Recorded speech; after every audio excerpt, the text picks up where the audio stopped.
On a quiet Halloween morning in rural Ohio, what seemed like a typical day for the Liske family quickly turned into a nightmare that would shock the entire community.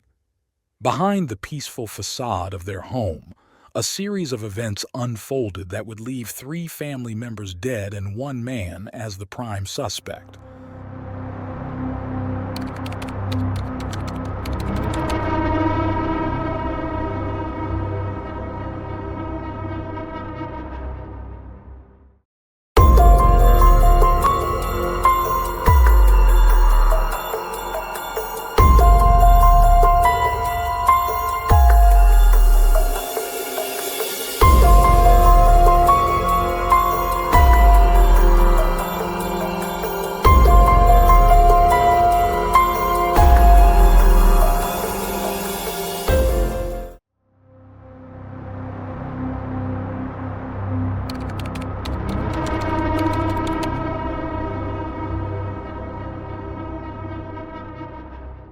In the northern suburbs of Toledo, Ohio, lived the Liske family, a blended household of five. The family included 53-year-old Bill, his wife Susan, aged 48, and their three children, Devin, Derek, and William. Devin and Derek were Susan's children from a previous marriage, while William was Bill's son from his first marriage.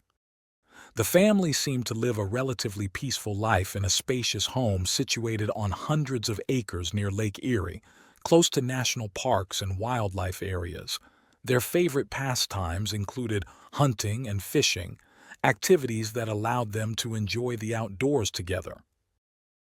Susan, who had worked as an office manager for the Northwest Carpentry Training Board, loved gardening, camping, and was known as a loving mother. Bill, a retired Air Force veteran, shared her passion for the outdoors. The kids, especially William, enjoyed spending time near Lake Erie. As the children grew older, they attended church every Sunday, blending into the quiet rural life. However, William had a more turbulent personality. As a child, he was often irritable, bullying other children and stirring up conflict wherever he went. His parents initially dismissed his behavior as typical mischief, expecting it to improve with time, but his disruptive tendencies only worsened during adolescence. By the time William was 15, his behavior had escalated to a point where he had several run-ins with the law. It was around this time that his father, Bill, met Susan through their work and eventually married her in 2001. William resented Susan's arrival into his life. He disliked her presence in the household and openly rebelled against the strict rules she introduced. As the tension between William and his stepmother grew, so did his disobedience. By 2002, at age 16, William had been placed under house arrest for a crime. He had threatened to harm himself, and when the police arrived, the situation escalated into physical violence. William was charged with assault in juvenile court. In 2004, during a heated argument, William struck Susan in the chest. 2 months later, he assaulted her again, hitting her on the head with a coffee mug and stealing her car. Susan, overwhelmed by the violence, pressed serious charges against him. However, William was diagnosed with schizoaffective disorder and was deemed unfit for trial. The assault and theft charges were dropped, though his relationship with Susan remained fraught. His father, Bill, made the difficult decision to place William in a psychiatric group home near Lake Erie in Sandusky. Even though William was under treatment, he continued to pose a threat to those around him. During his time in Sandusky, William had multiple violent encounters with law enforcement, one of which occurred when his father was present to pick him up. Despite the treatment, William's condition didn't improve, and he remained agitated. In the fall of 2004, at 18 years old, William's aggression took a frightening turn. One morning, he attempted to attack Susan while she was in the shower. Although Susan managed to fend him off, she was left injured, both physically and emotionally drained from the prolonged abuse. That night, Bill made the painful decision to expel William from the family home. From that point on, William had to fend for himself. The strained relationship between him and his family worsened, particularly with Susan and his half-siblings, leading to frequent arguments whenever they crossed paths. Over the next few years, William continued to receive sporadic treatment for his schizoaffective disorder. By 2007, Bill, despite all the challenges, remained committed to helping his son. He sought legal guardianship over William in an attempt to secure his release from the psychiatric hospital.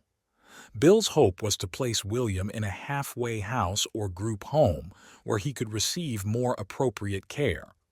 Though William's condition could be somewhat controlled with medication, he often refused to take it, believing he was fine. Instead, he turned to alcohol and marijuana, further complicating his behavior. Thanks to Bill's efforts, William was eventually released from the hospital and placed in a relatively free-living rehabilitation center. However, his visits to his father's home remained tense. Around this time, a neighboring family lost their pet dog, which was found shot. Suspicion fell on William, though no proof was ever found. While it was just a pet, the incident hinted at something darker, raising alarm among the community. To minimize William's interactions with Susan and the neighbors, Bill often took him to the family's cabin in Carroll County on weekends, hoping that some time away might calm his son. The cabin was just a few hours' drive from northern Ohio. Bill often took William there to hunt and talk, hoping these trips would ease the tension between William and the rest of the family and improve his mental state. Unfortunately, this only provided temporary relief and did nothing to address the underlying issues. William's dislike for his stepmother remained unchanged, and his mental health continued to deteriorate. A family friend, Mark, recalled numerous conversations with Bill, where he voiced concerns about the safety of the Liske family. When William started causing trouble and had physical altercations with Bill would frequently call Mark for help. Despite the physical harm he endured, Bill was determined not to give up on his only son, convinced that William wouldn't intentionally hurt his family. On the morning of October 31, 2010, Halloween, Devin, Bill's 16-year-old stepson, returned home around 9:30 a.m. after spending the previous night at his biological father's house. He was getting ready to change clothes before heading to church. As he came downstairs after changing, he encountered William, which struck Devin as odd, as William had already moved out and rarely stayed at the house. The couch had been made into a bed, suggesting William had slept there the night before. They exchanged brief pleasantries, and William asked Devin where he was going, how long he'd be out, and how he was getting there. William's unusually chatty demeanor surprised Devin, as their relationship had always been tense, marked by frequent arguments. Devin shrugged off William's sudden friendliness, answered quickly, and left for church. By 1:30 p.m., after attending church services, Devin returned home. He headed upstairs to play video games in his room. Shortly after, he noticed something strange. The house was eerily quiet. Curious, Devin walked downstairs to check on his mother and stepfather, assuming they had overslept. To his shock, they were still in bed, and his mother's legs were hanging off the edge of the bed. Devin approached and tapped his mother's leg, attempting to wake her. That's when he noticed her pillow stained with what looked like blood. Initially, Devin thought it might have been a Halloween prank from the previous night's party, but as the minutes passed, it became horrifyingly clear that his parents had been murdered. In a panic, Devin fled the house and called his Aunt Lori. At that moment, Devin didn't think to check on his brother Derek or his stepbrother William. Lori quickly alerted the police and rushed to the Liske house. When law enforcement arrived, they found a gruesome crime scene. In the master bedroom, under the sheets lay the bodies of Bill and Susan. Bill had been shot in the face while still in bed, seemingly asleep. Susan had been shot 3 times in the head, and her body appeared to have been moved after her death. Forensic evidence later revealed that Susan had also been bludgeoned after she was already dead. In another room, police found the door locked. Upon forcing it open, they discovered 23-year-old Derek curled up in his bed, also killed. He had suffered blunt force trauma to the head, and a bloodied hammer matching his injuries was found nearby. The forensic investigation concluded that the family had been murdered in their sleep, starting with Derek, followed by Bill, and lastly, Susan. Muddy footprints were found around the house, leading to a pond in the backyard. Initially, investigators believed the murder weapon might have been discarded there, but after draining the pond, they found nothing. In total, 3 people had been murdered: Bill, Susan, and their son Derek. Later, during Susan's autopsy, it was discovered that she had been sexually assaulted post-mortem, a heinous addition to an already horrific crime. Aunt Lori immediately told the police that she suspected William, Bill's son, as the killer. William had a history of mental illness and deeply resented Susan. He had previously threatened and assaulted her. Adding to the suspicion, William had been staying at the house the night before the murders, and the family's white truck was missing, pointing further in his direction. Neighbors interviewed by the police mentioned hearing some noises, possibly gunshots, around 6:30 a.m. on Halloween morning, but living in a rural area, they didn't think much of it at the time. They also recalled seeing Bill and William returning from a hunting trip the day before and attending a Halloween party with the family that night. Everyone at the party seemed happy, but neighbors noticed that Derek wasn't present, which wasn't unusual given that Derek and William didn't get along. William rarely stayed overnight at the Liske home, but because Bill and Susan had been drinking at the party, they allowed William to sleep over after the festivities ended. This exception would later prove to be fatal for the Liske family. Reports suggest that when Devin returned home that morning before heading to church, his family may have already been killed by William. The fact that William spoke to Devin upon his return implies that William chose to let Devin leave the house without harming him. However, William did ask how long Devin would be gone, indicating that he might have murdered the rest of the family after Devin had left for church.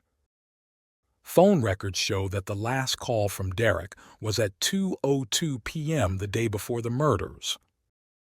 Authorities quickly tracked William down, finding that he had returned to the family's cabin. He had been hunting there with his father less than 48 hours earlier. Bill had taken a week off, and the two had only returned home 24 hours before the killings. A police officer reported spotting a white Ford truck and decided to check the cabin. The truck matched the description of the one missing from the Liske home. As police kept watch over the property, they observed William step out onto the porch, leaning against a post and smoking a cigarette. William was promptly arrested. Surveillance footage from a nearby restaurant showed William purchasing the sandwich. Forensic experts searched the cabin, gathering the truck and William's clothing as evidence during his initial arrest.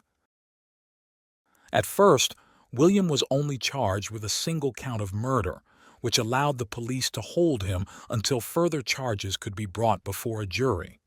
The jury would decide if additional charges would be filed. When William was transferred from the detention area to the intake unit, he was instructed to wear a suicide prevention suit, which he refused.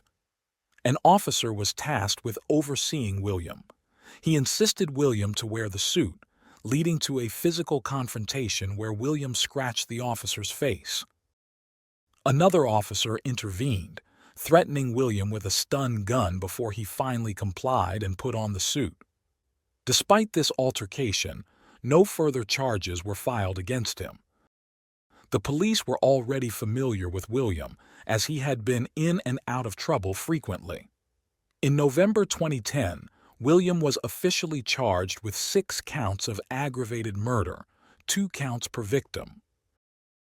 3 of the charges were for premeditated murder, while the remaining 3 were for aggravated robbery.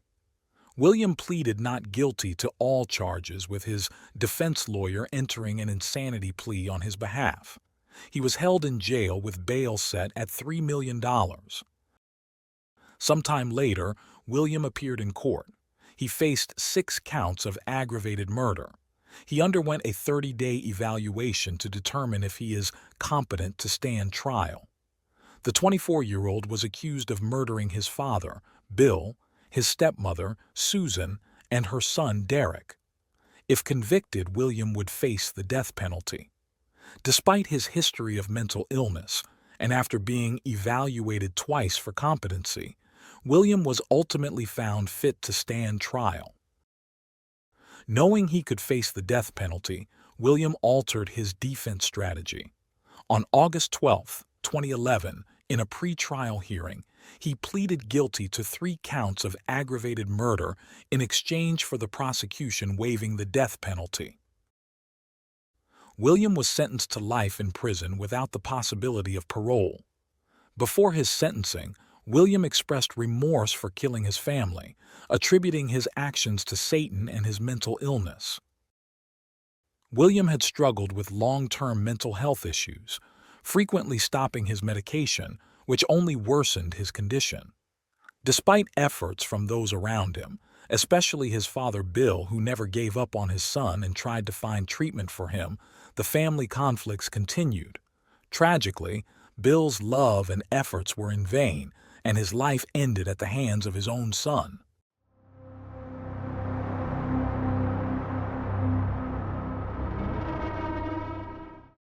Thanks for tuning in to Unreal True Crime.